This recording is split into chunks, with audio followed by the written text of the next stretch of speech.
toma de notas. Una de las tradiciones más antiguas y fascinantes del ser humano.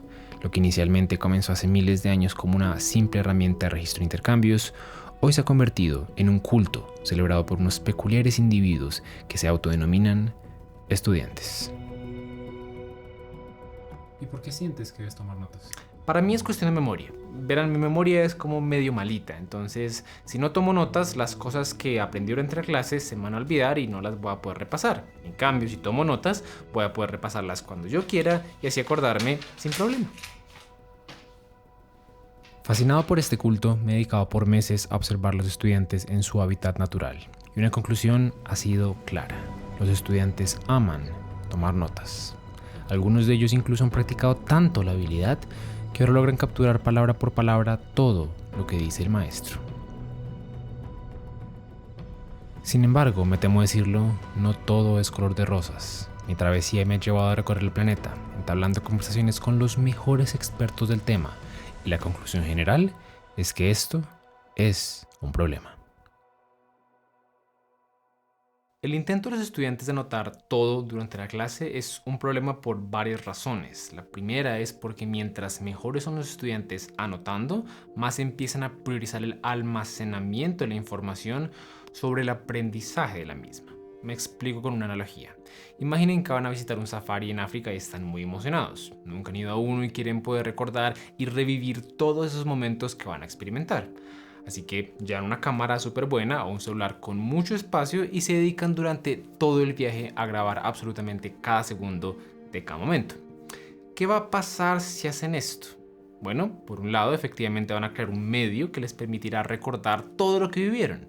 Entonces, objetivo cumplido por ese lado, ¿verdad? Pero por el otro lado surge una pregunta. Si cada momento que vivieron, lo vivieron mirando una pequeña pantalla, ¿será que realmente tuvieron la experiencia que querían?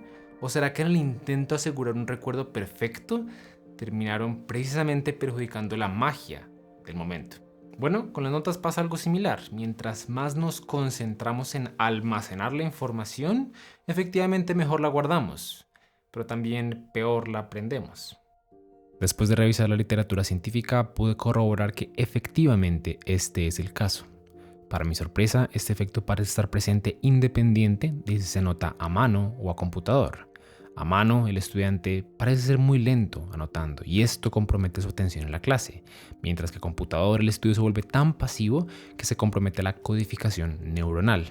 Sin embargo, me cuesta creer que no haya soluciones. Por eso, hablé con alguien que ha dedicado su vida entera a estudiar este problema.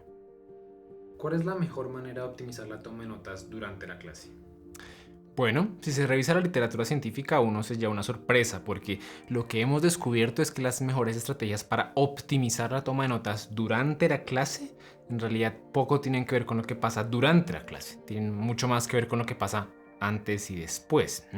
Por ejemplo, una de las mejores estrategias para optimizar la toma de notas es simplemente llegar a clase con una base de notas ya tomadas. Al hacer esto, uno se asegura que el estudiante ya tuvo un tiempo prudente para procesar la información, organizarla en su mente, para de pronto buscar las palabras y conceptos nuevos que no conocía y plasmar en el papel todo eso que él considera importante. Habiendo hecho todo eso, el estudiante ahora puede dedicarse durante la clase a procesos cognitivos mucho más efectivos que simplemente intentar anotar absolutamente todo lo que dice el profesor o que simplemente intentar escuchar y ya.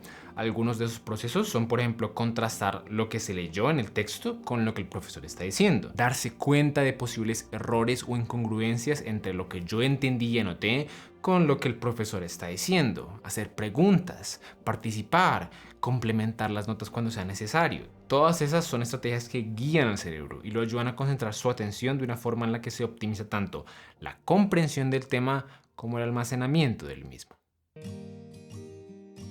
El doctor Fermizo me comentó que junto con sus colegas han estado trabajando de cerca con un estudiante, ayudándolo a mejorar sus técnicas de estudio.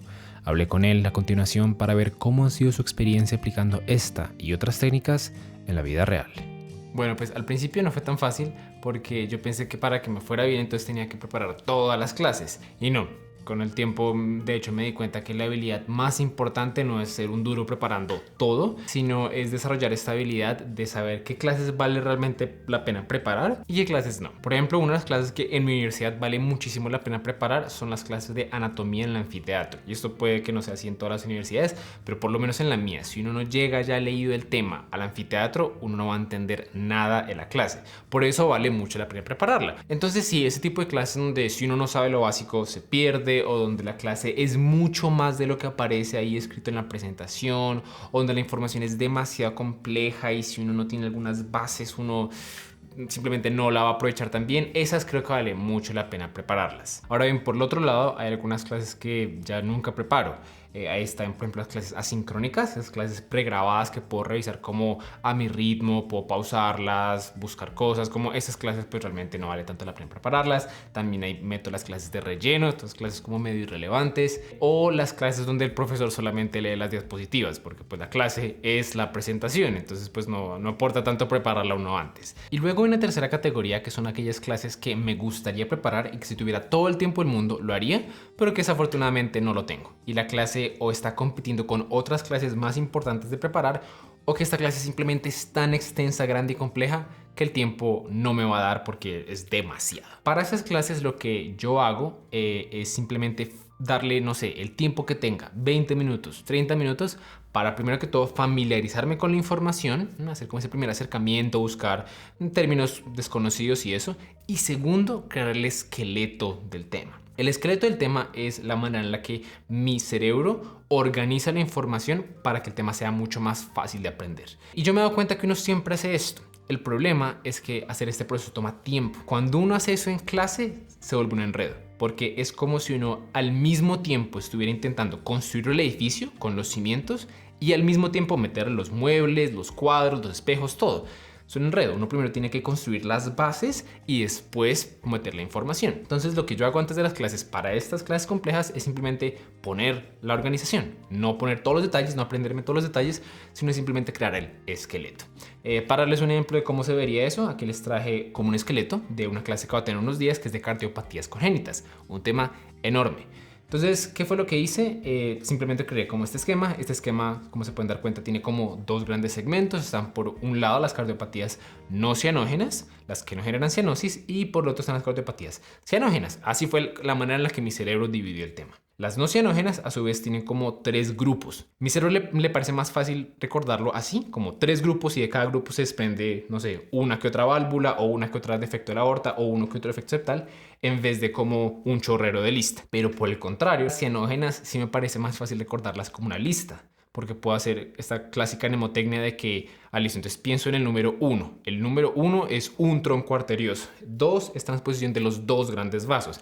Y así seguir como esa mnemotecnia que pues muchos estudiantes de medicina conocen. También puse aquí en la mitad el síndrome de Eisenmenger porque mi cerebro lo entendió como precisamente este síndrome que vuelve una cardiopatía no cianógena en una cianógena. Y ya, pero si se dan cuenta, yo aquí no puse mucha información. Dentro de cada nota aislada solo puse una imagen como para entender, ok, esto es esta enfermedad. Y de vez en cuando iba viendo el video o leyendo un poquito y me surgía alguna pregunta, me aseguraba de anotar. Por ejemplo, aquí en el foramen oval permeable me surgió la pregunta, bueno, ¿cuál es la diferencia real entre estas dos? Como que me suena que es lo mismo. Entonces ahí generé un to-do list para en la clase acordarme, cierto que yo quería preguntar esto. Entonces lo que haces es básicamente crear un mapa mental del tema. No exactamente. Es decir, la gran diferencia con un mapa mental es que aquí hay jerarquía, mientras que en un mapa mental no la hay. En un mapa mental yo tengo un concepto central y de ahí sale todo. O sea, no hay orden. Aquí sí lo hay. Como que hay un orden muy específico que refleja la manera en la que mi cerebro piensa naturalmente el tema. Eso no es tan fácil de hacer en un mapa mental. Lo otro que no es tan fácil de hacer en un mapa mental típico es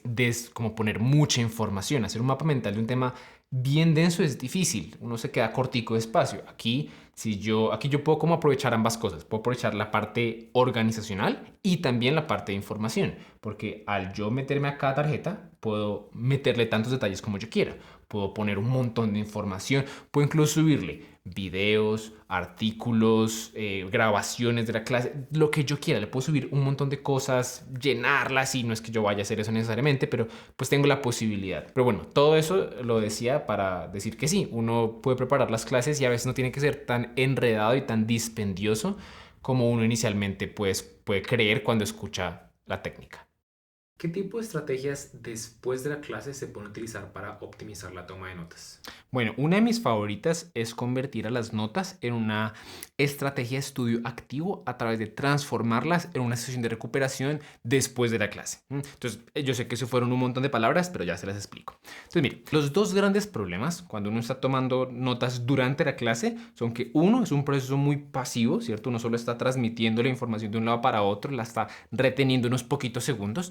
Y el segundo problema es que está utilizando sobre todo la memoria a corto plazo. Ese proceso de yo retener la información para pasar al cuaderno máximo dura un par de minutos. Y ahí lo que está funcionando, lo que se está entrenando realmente es memoria de corto plazo, que es la memoria que realmente ninguno de nosotros necesita. Nosotros lo que necesitamos es la memoria a largo plazo, poder aprender algo hoy y en un par de semanas poder ponerlo en un examen o poder aplicarlo con un paciente o X, Y y Z, ¿cierto? ¿Cuál es la vaina? Que nosotros nunca entrenamos ese tipo de memoria. Entonces, nada, una de las estrategias que ha sido más efectivas en mejorar esa retentiva a largo plazo son sesiones de lo que llamamos Active Retrieval o Free Recall. En español eso traduciría alguna vaina similar a sesión de recuperación activa libre, alguna cosa por así. Yo les digo sesiones de recuperación. Entonces, ¿en qué consisten esas sesiones? Sencillo, uno llega y coge una hoja en blanco, eso puede ser a computador, a mano, como uno quiera. Y sin ayuda externa, uno se pone a escribir todo lo que uno recuerde del tema. Y ya, eso es todo.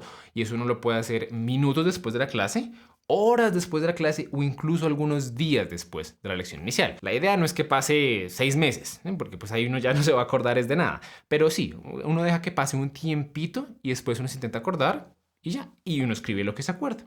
Eso es una sesión de Active Retrieval. Ahora bien, los científicos usualmente clasifican a esta práctica como una de evaluación, porque si uno lo piensa, eso es, uno está evaluando qué tanto recuerda de un tema.